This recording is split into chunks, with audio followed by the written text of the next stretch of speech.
বিএনপির মধ্য এবং নিম্ন পর্যায়ের অনেক নেতাকর্মী নানা রকম অনিয়ম দুর্নীতির সাথে জড়াচ্ছেন।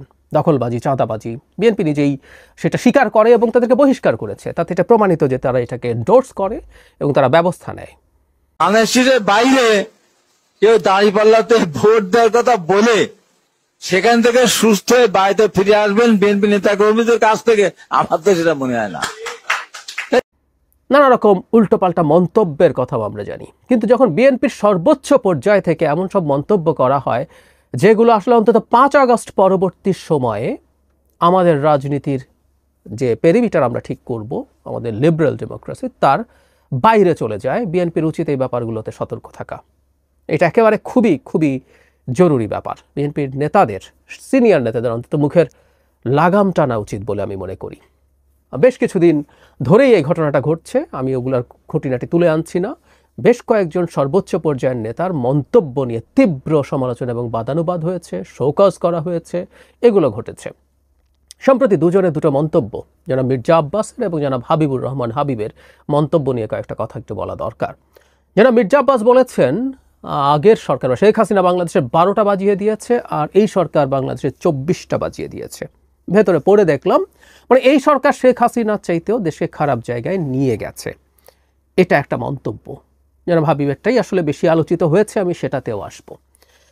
এখন শেখ হাসিনার চাইতেও খারাপ হয়ে গেছে এই সরকার, এই ধরনের মন্তব্য আমরা করব কিনা?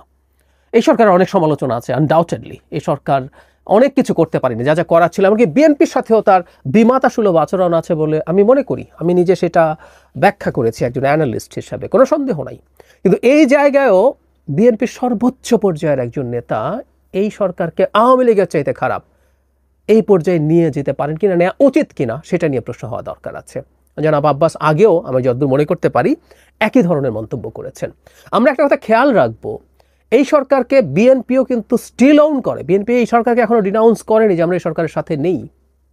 তাই যদি হয়, এই সরকারের সমালোচনার ধরনটাও এমন হতে হবে যেটা এই সরকারকে শুদ্ধ করা, ঠিক করার জন্য। এটা এমন কিছু হয়ে যাওয়া উচিত না যেটা বিরোধীরা হাতে অস্ত্র তুলে দেয়। বাংলাদেশে শেখ হাসিনার সঙ্গে গুরুত্বপূর্ণ ভূমিকা পালন করা কিছু অ্যাক্টিভিস্ট আছেন, 5 আগস্টের পর থেকেই এমন সব সমালোচনা এমন ঢঙে, এমন টোনে করছেন যেটা আসলে আওয়ামী লীগের হাতে অস্ত্র তুলে দেয়। আমরা সমালোচনা করে, আমি প্রচুর সমালোচনা ডক্টর ইউনূসের করেছি, সেই সূত্রে এনসিপির করেছি, অন্যান্য দলেরও করেছি, কিন্তু ডক্টর ইউনূসের এই সমালোচনা নিয়ে আমি পজিটিভ রিয়াকশন পাইনি, এটা ট্রু। কিন্তু একই সাথে আমি এই কথা সবসময় বলার চেষ্টা করি যে এই সরকারটাকে আমরা ওন করি। সুতরাং ডক্টর ইউনূসের সরকার হাসিনার চাইতে খারাপ হয়ে গেছে, এই মন্তব্যগুলো ঠিক না, কোনোভাবেই ঠিক না। এই মন্তব্যগুলো আসা উচিত না। এই সরকার শেষ পর্যন্ত সব ব্যর্থতার পর এখনো ইলেকশনের পথে আছে এবং ইলেকশনটা করে দিয়ে তারা যদি যেতে পারেন, উইল বি ফাইন। এই সময় পর্যন্ত এই সরকারের পাশে থাকা উচিত, যতদিন না অন্তত সরকার ইলেকশনকে পিছিয়ে দিতে চায় বা বাতিল করে দিতে চায়, ঝুলিয়ে দিতে চায়, এই রকম কোনো কিছু যদি সামনে না আসে। এই ধরনের মন্তব্য খুবই সিরিয়াসলি পরিত্যাজ্য বলে আমি মনে করি। জনাব হাবিব ভাইয়ের সাথে দীর্ঘদিন টকশো করি, অত্যন্ত সজ্জন মানুষ, এবং হাবিব ভাইয়ের ব্যাকগ্রাউন্ডও আমরা অনেকে জানি নিশ্চয়ই। 90-এর যে অভ্যুত্থান হয়েছিল তাতে ছাত্রদের যে জোট শেষ পর্যন্ত হয়, তাতে অত্যন্ত গুরুত্বপূর্ণ ভূমিকা তিনি পালন করেন। তিনি ছাত্র লীগের পক্ষ থেকে তখন ছিলেন সভাপতি বা সাধারণ সম্পাদক, আমি ভুল নিশ্চিত নই, দুটোর একটা ছিলেন তিনি। তারপর তিনি বিএনপির রাজনীতিতে আসেন এবং গণতন্ত্রের জন্য লড়াই করা মানুষ, এটা ফর শিওর। কিন্তু তিনি সম্প্রতি একটা আলোচনা সভায় বলেছেন, কথাটা স্লোগানে বললে একটা কথা, যেমন ধরি আমরা ট্রেডিশনালি আমাদের স্লোগানে অনেক অ্যাগ্রেসিভ কথাবার্তা বলতে শুনি। আমি আগে হাবিব ভাই কি বলেছেন সেটা একটু জেনে নেই। আমরা অনেকে খেয়াল করেছি, তার একটা ভিডিও ছড়িয়ে পড়েছে, সেখানে তিনি বলছেন নৌকার ধানের শীষ, 2 সাপের একই বিষ। অত্যন্ত অফেন্সিভ কথা। হাবিব ভাই এটা শুনে খুব ক্ষুব্ধ হয়েছেন, ক্ষুব্ধ হওয়ার কথা, কোনো সন্দেহ নেই। এর আগে কিছুদিন আগে পাথর দিয়ে যখন একজনকে হত্যা করা হলো, তখন ঢাকায় সাধারণ স্টুডেন্টরা, এগুলো জামাত শিবির, আমরা সাধারণ স্টুডেন্ট দেখলেই এটা জামাত শিবির হিসাবে পড়ে নেব, তারা মিছিল বের করেছে। আওয়ামী লীগ গেছে যেই পথে, বিএনপিও যাবে সেই পথে। বিএনপিকে আওয়ামী লীগের সাথে মিলিয়ে ফেলার একটা প্রবণতা দেখতে পাচ্ছি আমরা। বিএনপির বিরোধীরা রাজনীতি করবে, বিএনপি চাঁদাবাজি করে, বিএনপি নিজেদের মধ্যে এত খুনাখুনি করেছে, বিএনপি আসলে দেশে সুশাসন হবে না, বিএনপি আগে এই করেছিল, সব কিছু রাজনীতিতে আসলে আসবে। একটা দল তার প্রতিপক্ষ, তার প্রতিদ্বন্দ্বী যে আছে তার সমালোচনা করবে, তার ভুলগুলো তুলে ধরেই তো সে নিজকে বেটার দাবি করবে, এগুলো ঠিক আছে। কিন্তু বিএনপিকে আওয়ামী লীগের পাল্লায় ফেলার একটা প্রবণতা দেখছি, এটা বিভৎস, এটা নোংরা, এটা অন্যায়। আওয়ামী লীগের মতো একটা মাফিয়া দলের সাথে বিএনপিকে তুলনা করা। যাই হোক, এটা শুনে হাবিব ভাইয়ের খারাপ লেগেছেন, তারপর তিনি যেটা বলেছেন এটা বিভৎস, কিন্তু উনি এটা মিন করেছেন আমরা সেটা বলবো না। উনি বলেছেন এরকম কেউ যদি বলে হাতের কাছে দা, ছুরি, কুড়াল যাই পায় তার জিব্বাটা কেটে কালো কুত্তাকে খাইয়ে দিতে হবে, মামলা হলে তার নামে হোক। এবার হাবিব ভাই কি রিয়েলি এটা মিন করেছেন? আমি মনে করি না উনি এটা করেছেন, এটা আহ্বান করেছেন। ওই যে আমরা মিছিলে একসময় বলতাম অমুকের চামড়া তুলে নেব আমরা, অমুকের চামড়া তুলে নেব আমরা বলতে কি আমরা আসলে মিন করি গিয়ে তার চামড়া তুলে নিয়ে আসবো? কিন্তু মিছিল আমাদের এই ধরনের অ্যাগ্রেসিভ স্লোগান হয়েছে এবং আমরা ধরে নিয়েছি আমাদের গণতান্ত্রিক ব্যবস্থায় আমরা এটাকে অ্যাকসেপ্ট করি, এটাকে খুব ভায়োলেন্ট কিছু হিসাবে নেই না। কিন্তু রাস্তার স্লোগান আর একটা আলোচনা সভায় বলা কথা কি একই?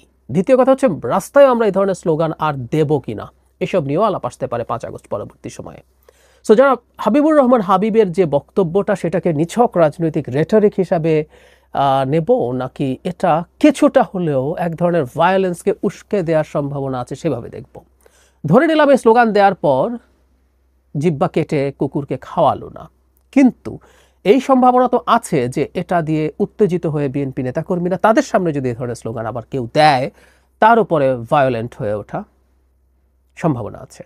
ইনফ্যাক্ট এটা খুবই উস্কে দেওয়ার মতো স্লোগান। কিন্তু আমরা প্রায় একটা কথা বলি, উস্কানি থাকলেও, ভার্বাল উস্কানি থাকলেও কেউ কোনোদিন কাউকে ফিজিক্যালি অ্যাটাক করতে পারে না, ফুল স্টপ। এটা নিয়ে আমরা আসলে কোনো রকম কোনো আলোচনাই করতে চাই না যে আমাকে নিয়ে এত খারাপ কথা বলেছে দলকে নিয়ে, তাই আমি মাথা ঠিক রাখতে পারি নাই, তাই এটা করে ফেলেছি। না, এটা করা যাবে না। ফলে এই ধরনের স্লোগানও কাউকে কোনো না কোনো ফর্মের, আমি এত ভায়োলেন্ট কিছু না, মাচ লেস ভায়োলেন্ট কোনো ভায়োলেন্সে ইন্সপায়ার করতে পারে। এই ধরনের বক্তব্য অত্যন্ত কঠোরভাবে নিয়ন্ত্রণ করা দরকার বলে আমি মনে করি, আমি বিশ্বাস করি। একটা কথা বিএনপিকে মনে রাখতে হবে, বিএনপি কিন্তু খুবই সার্ভেইলেন্সের নিচে আছে, বিএনপি মাইক্রোস্কোপের নিচে আছে, বিএনপি ধারণা করতে পারছে না হয়তো। দেশের ভেতরে তার প্রতিদ্বন্দ্বীরা তার প্রতিটা খুঁটিনাটি তথ্য জনগণের সামনে যেমন তুলে ধরবে, তারা বহির্বিশ্বের কাছেও তুলে ধরবে। বিএনপি যখন ক্ষমতায় আসতে চায়, বিএনপি ক্ষমতায় আসবে একটা ফেয়ার ইলেকশন হলে, কোনো সন্দেহ নেই। কিন্তু সেই বিএনপি এসে কি করবে না করবে এই ধরনের একটা ন্যারেটিভ তারা তৈরি করতে চায়, সেটা তারা করছে। হাবিব ভাইয়ের এই বক্তব্যটা ছড়িয়ে দিয়ে প্রত্যেককে মোটামুটি একই ধরনের আলাপ তোলার চেষ্টা করছেন। ক্ষমতায় আসার আগে এই ধরনের কথা বলছেন, ক্ষমতায় গেলে তারা না জানে কি করেন। এটা বহির্বিশ্বেও যাচ্ছে। আমি জানি না বিএনপির সর্বোচ্চ পর্যায়ের নেতারাও এভাবে এগুলো দেখছেন কিনা, খুব জরুরি। বহির্বিশ্ব দেখছে বললে আমরা শেখ হাসিনার মতো নিশ্চয়ই বলবো না বহির্বিশ্ব দেখছে তো কি হয়েছে, এটা আমাদের দেশ, আমরা আমাদের মতো করবো না, এটা আমাদের মতো হয় না। পৃথিবী খুবই কানেক্টেড নাও এর এইজ, সো এটা ম্যাটার করে অন্য দেশ, অন্যরা শক্তিশালী দেশগুলো তারা কিভাবে কি দেখছে।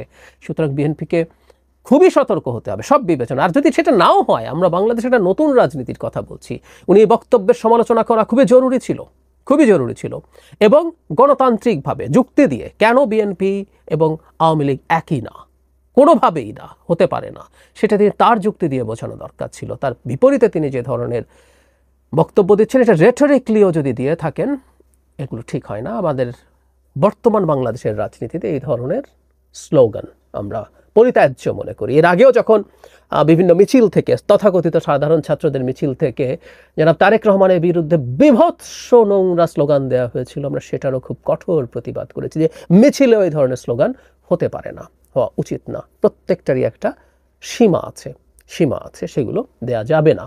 এটা একদম আমাদের এই বিদ্যমান রাজনৈতিক প্রেক্ষাপটে, বর্তমানে আমরা রাজনীতিকে যেভাবে দেখতে চাই সেখানে এটা হতে হবে। বটম লাইন, শুরুতেই বলেছিলাম, বিএনপির মধ্যনিম্ন পর্যায়ের লোকজন যা করছে সেটাও আমরা নিন্দা করি, কিন্তু বিএনপির সর্বোচ্চ পর্যায়ের মানুষ যারা তাদের দলের নীতি নির্ধারণে প্রভাব বিস্তার করেন, যারা এমপি হবেন, মন্ত্রী হবেন, গুরুত্বপূর্ণ পদে যাবেন, তাদের মুখে লাগাম দেয়া খুব জরুরি। এই দুজনের বাইরেও কয়েকজন নানা রকম মন্তব্য করে তীব্রভাবে সমালোচিত হয়েছেন। আমি আশা করি বিএনপি এই ব্যাপারটা খুব সিরিয়াসলি কগনিজেন্সে নেবে।